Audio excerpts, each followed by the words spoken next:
Partner, அந்த foreign exchange விஷயம் ஏற்பாடு பண்ணி அந்த பார்ட்டிக்கு அனுப்பிச்சிட்டீங்களா? மறந்தே போயிட்டேனே, உடனே அனுப்பிச்சிடுறேன். பார்ட்னர், உலகத்திலேயே யோக்கியத்தை மட்டுமே நம்பி நடக்கிற ஒரே தொழில் கள்ளக்கடத்தல். இதுல அக்ரிமெண்ட் கிடையாது, டெண்டர் கிடையாது, பேங்க் கேரண்டி கிடையாது, லைசன்ஸ் கிடையாது. இப்படி எதுவுமே இல்லாம இருந்தும் பல ஆயிரம் கோடி ரூபாய்கள் இந்த தொழில் மூலமா நடக்குதே வியாபாரம். இதுக்கு என்ன அர்த்தம்? இந்த தொழில ஈடுபட்டு இருக்கிறவன் எல்லாருமே நம்மள மாதிரியே யோக்கிய, நாணயஸ்தன், வார்த்தை தவறாதவன். அதனால இதுல சொன்ன டயத்துக்கு எல்லாம் ஒழுங்கா நடக்கணும். Okay partner, I am sorry for the delay. Sorry for the delay. எதுக்கு எடுத்தாலும் இது ஒண்ணு சொல்லிடுங்க. நீங்க பேசாம போய் டிவியில வேலை பார்க்கலாம். பார்ட்னருக்கு எப்பவுமே கிண்டல் தான். நீங்க இங்கேயே இருங்க, உள்ள போய் ஒரு மிரட்டி கூட்டு வரேன்.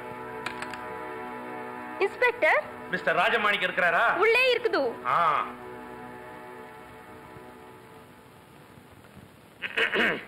ஐயா, நல்ல சவம். உன் நாக்குல தர்பைய போட்டு கொளுத்த சவம் இல்லையா, சிவம். சிவமோ சவமோ அதை விடுங்க.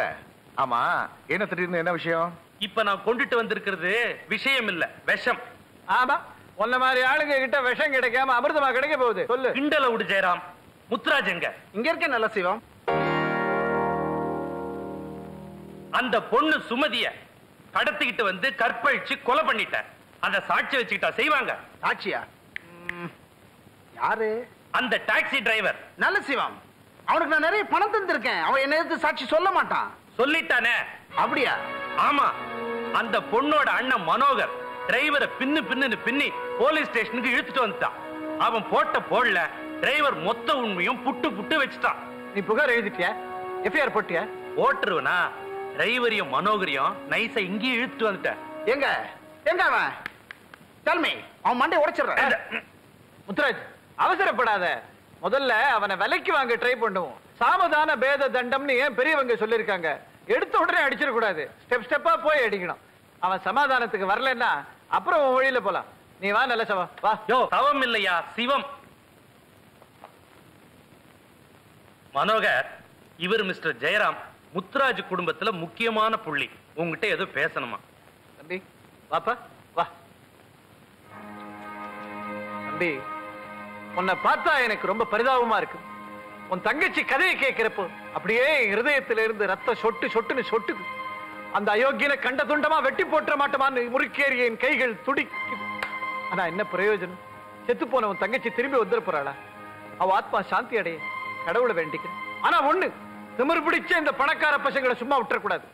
முடிஞ்ச வரைக்கும் அவங்க கிட்ட இருந்து பணத்தை கறந்துடணும். எவ்வளவு? ஒரு 2 லட்சம் வாங்கி தட்டுவேன். நான் பணம் கேட்க வரல, நான் கேட்க வந்திருக்கேன். என் தங்கச்சி சாவு காரணமானவன் தூக்குல தொங்கணும். ஆமா, நீங்க என்ன எனக்கு லஞ்சம் கொடுக்குறீங்களா? லஞ்சமா? லஞ்சம்ங்கிறது எவனோ கபோதி பைய கண்டுபிடிச்ச வார்த்தை. இந்த நாட்டிலேயே லஞ்சம்ங்கிறதே கிடையாது, தெரியுமா உனக்கு? மந்திரி பணம் வாங்கினா அது கட்சிக்கு நிதி, எம்எல்ஏ பணம் வாங்கினா அது மக்கள் தொண்டு, கல்லூரி பிரின்சிபால் பணம் வாங்கினா அது காலேஜுக்கு டொனேஷன். அதே மாதிரி செத்து போனவங்க குடும்பத்தை சேர்ந்தவங்க பணம் வாங்கினா அது நஷ்ட ஈடு. உனக்கு எவ்வளவு நஷ்ட ஈடு தேவைன்ற ஒரு 5 லட்சம் பிடிக்க தந்துட்டுவா. எனக்கு நிதி வேணா, நீதி தான் வேணும். டேய், குடுக்கிற பணத்தை வாங்கிட்டு போவியா? என்ன நீதி கேக்குற? அயோக்கிய ராஸ்கல், கொலை ஏண்டா கொலையும் பண்ணிட்டு பணத்தை கொடுத்து கொலையை மறைக்க பாக்குறீங்களா? அரெஸ்ட் பண்ணிடுவேன். அரெஸ்ட் வாரண்ட் வச்சிருக்கீங்களா? சாபாஷ். அவசரத்துல மறந்துட்டேன். மனோகர், நீ இப்பவே புறப்பட்டு ஸ்டேஷனுக்கு வா. கம்ப்ளைண்ட் எழுதி கொடு. எஃப்ஐஆர் போட்டு இவங்க எல்லாரையும் அரெஸ்ட் பண்றேன். வா.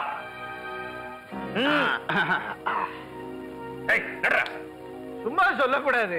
இந்த இன்ஸ்பெக்டர் நல்ல சபம் நம்ம கிட்ட வாங்குற பணத்துக்கு எவ்வளவு சின்சியரா உழைக்கிறான்.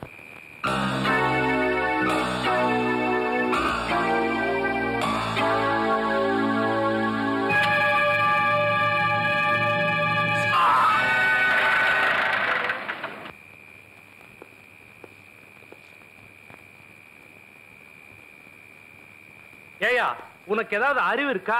நீ கவலையே படாத, தப்பு பண்ணவங்களுக்கு தண்டனை வாங்கி கொடுக்கற நான் சொன்னேன்ல, அதுக்குள்ள அவசரப்பட்டு அந்த டிரைவரை நீ ஏன் கொலை பண்ண? இன்ஸ்பெக்டர், என்னது அநியாயம்? மிஸ்டர், நீ கொலை பண்ணதை பார்த்த 4 பேர் ஸ்டேஷனுக்கு வந்து ஆதாரங்களோட ரிப்போர்ட் கொடுத்திருக்காங்க. இதோ அரெஸ்ட் வாரண்ட். அரெஸ்ட். நல்ல சிவம், ராஜமாணிக்கம், ஜெயராமன், முத்துராஜா எல்லாரும் சேர்ந்து என்ன கொலைகாரன் முத்திர குத்தி ஜெயில போட்டாங்க. அதுக்கப்புறம் எங்க அப்பா அம்மாவை நான் பார்க்க முடியல. இப்ப சொல்லுங்க, நான் கொலகாரனா? நீதி, நேர்மை, நியாயத்துக்கு பேர்பட்டது நம்ம தமிழ்நாடு. இப்ப எப்படி அடிச்சு பாத்தியா? நான் சொல்றேன், நீ நிரபராதி. தப்பு செஞ்சவன் தான் தண்டனை அனுபவிக்க. தப்பு செய்யாதவன் தண்டனை அனுபவிச்சுட்டு இருக்கான குரு. அது பொய் சாட்சிகளையும் சந்தர்ப்பங்களையும் வச்சு கோர்ட் சொன்ன தீர்ப்பு. நியாயத்தையும் தர்மத்தையும் வச்சு இப்போ நான் தீர்ப்பு சொல்றேன். நீ நிரபராதி, உனக்கு விடுதலை. அண்ணே, நீங்க சொல்றதுனால எனக்கு விடுதலை கிடைச்சிருமா? என்ன தம்பி, குருவை பத்தி எப்படி நினைச்சிட்ட? நம்ம குரு சொல்றத தான் செய்வாரு, செய்யறத தான் சொல்வாரு. ஆமா, இப்ப என்ன பிளான்? இது கொஞ்சம் பக்கு பக்கு நடிக்கிறேன். பக்கு பக்கா? பீடி பீடி பீடி.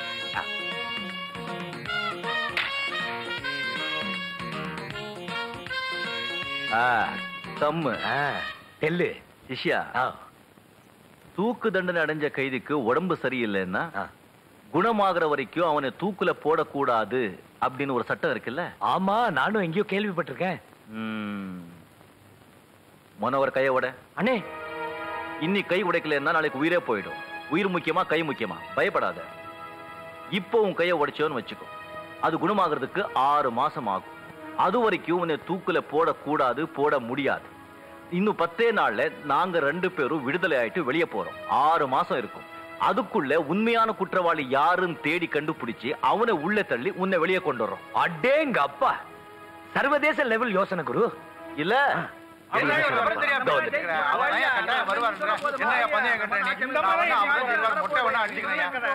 யோ, சிவாஜி தான் வருவாரு. தீவிரமா பேசிட்டு இருக்கானுங்க. அரசியல் பத்தி தான் இருக்கும். யா, ஆமா. இத பாரு மனோகரா, நான் உன் கையை உடைக்கும் போது பயங்கரமா வலிக்கும். நீ கத்துறது வெளியே கேட்டதுன்னு வச்சுக்கோ, அவ்வளவுதான். 3 பேரும் அம்பேல். வாய பொத்திக்கோ, உட்கார். பயப்படாத. ராகவேந்திரா என்ன மன்னிச்சிருப்பா.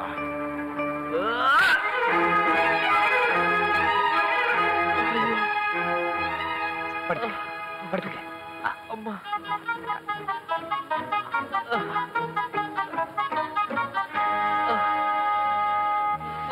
ஐயோ, மயக்கம் போட்டு விழுந்தல, கையில் அடிபட்டுருச்சு. எங்கப்பா கை கொஞ்சம் நீட்டு.